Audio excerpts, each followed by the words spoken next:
इसमें बहस कौन है? हम समर्थन करें या ना करें, उससे क्या, कौन सा फर्क पड़ना, कौन सा फर्क नहीं पड़ना। मैं किसी भी परिस्थिति में यह नहीं चाहूंगा कि बीजेपी के कैंडिडेट जीते, लेकिन बीजेपी का कैरेक्टर और चरित्र सब कुछ इस बार दिख गया। आप देख रहे बिहार इन शॉर्ट्स, मैं हूं आपके साथ।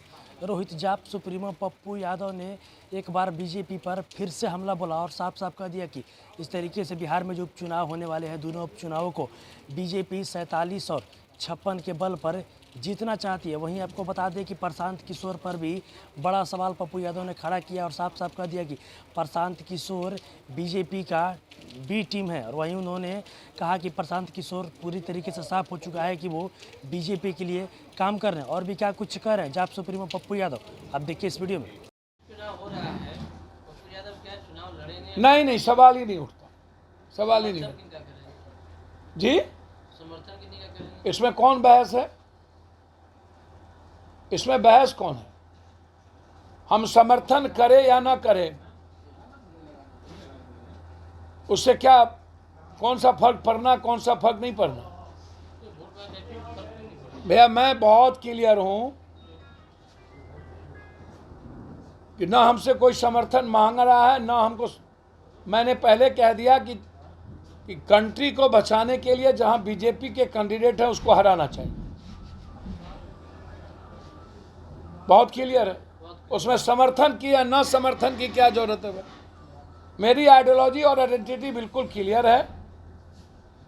मैं किसी भी परिस्थिति में यह नहीं चाहूंगा कि बीजेपी के कैंडिडेट जीते। जो लोग गोपालगंज में बी टीम बन करके उतर रहे हैं, सी टीम बन करके, उनको जवाब जनता देगी।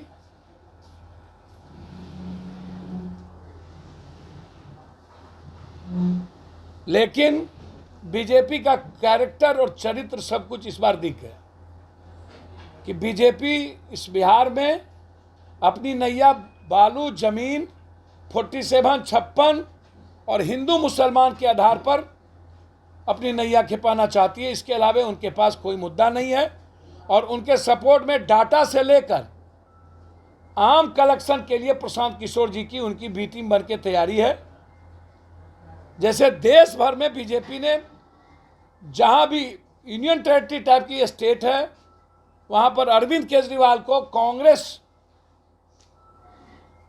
के आधार को कमजोर करने के लिए सामने लाया, उसी तरह बीजेपी ने प्रशांत किशोर जी को बिहार में डाटा से लेकर के कंफ्यूजन पैदा करने के लिए प्रशांत किशोर जी को लाया है। और ये साबित हो गई कि पिता को तुम तराक, अब बीजेपी आरएसएस के बारे में एक लाइन नहीं, और पदयात्रा का कोई मतलब नहीं, सुपर डुपर फ्लॉप। 10-12 आदमी उनके पेट भी उनके साथ नहीं चल रहे हों।